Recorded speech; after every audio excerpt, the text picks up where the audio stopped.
Welcome back. In recent years, Canada has witnessed a dramatic shift in public sentiment towards its political leadership. Today, we delve into the heart of the matter, examining the criticisms levied against Prime Minister Justin Trudeau. I'm QuikPolitics, and if you find this content engaging, don't forget to hit that subscribe and like button, as your support truly helps the channel grow. Now, let's delve into the heart of the matter.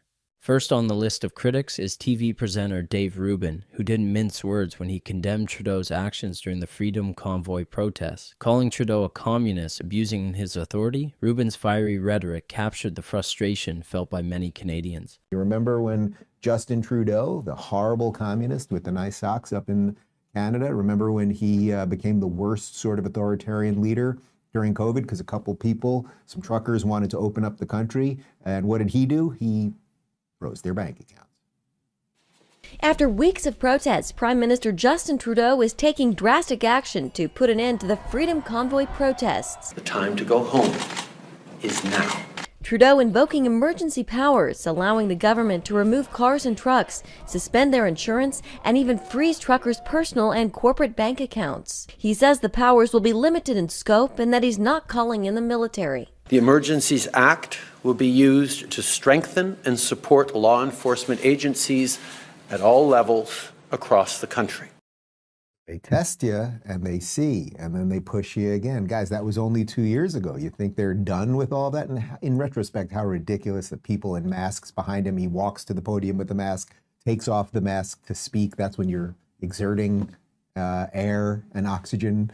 Like, it's just so profoundly ridiculous. The man, he should be in jail. Like, if there was a just society, which there isn't, he would be in jail. Renowned psychologist Dr. Jordan Peterson echoed similar sentiments, expressing outrage over Trudeau's abuse of power. Peterson warned against the erosion of democratic principles in the face of Trudeau's authoritarian tendencies. Other obviously glaring possibility is that injecting billions of people with a vaccine that was not tested by any stretch of the imagination with the thoroughness that it should have before it was forced upon people also might be a contributing factor, partly because we know that it led to a rise in myocarditis among young men.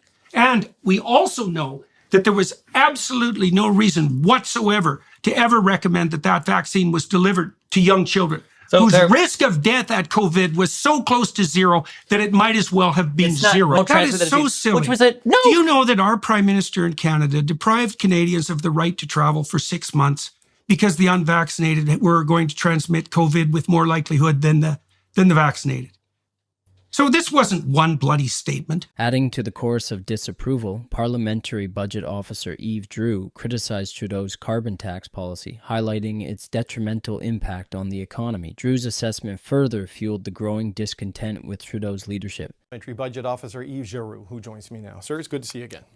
Thank you. Always a pleasure. So you, I'm sure, have been watching what's been happening in the House of Commons. The conclusions in your report, they're being cited by the Conservatives in particular as proof that Canadians are worse off because of carbon pricing, and that means this policy needs to go. Is that a fair representation of your findings? Well, it's a representation of our findings once you also include the economic impacts of introducing a carbon tax. So there's the fiscal impact on households, paying the tax versus the amount of the rebate that households are receiving. But once you also include the economic impacts due to the introduction of a carbon tax, for example, the reduction in activity or the slower growth in economic activity in some sectors, then that's the impact. Trudeau's actions, such as invoking the Emergencies Act to freeze bank accounts of protesters, drew widespread condemnation from legal experts and the public alike. His crackdown on dissent and expansion of powers during COVID only served to exacerbate tensions. Allegations of media collusion and propaganda have also plagued Trudeau's administration, with accusations of bias and selective reporting to support his policies. Independent economist letters, conveniently timed to coincide with Trudeau's agenda, only added fuel to the fire. As Canadians grapple with the economic impact of Trudeau's policies, public perception of his leadership has soured. Rising costs, reduced economic activity, and a sense of disillusionment have fueled a wave of criticism from across the political spectrum. Trudeau's leadership faces mounting scrutiny as criticisms of his authoritarian tendencies in policy decisions continue to gain traction. Whether he can weather the storm or face his consequences remains to be seen. Let us know your thoughts in the comments below. Thank you for joining us. If you appreciate content that delves into critical issues, consider subscribing for more insightful updates. Stay informed, and until next time, I'm QuikPolitics, signing off.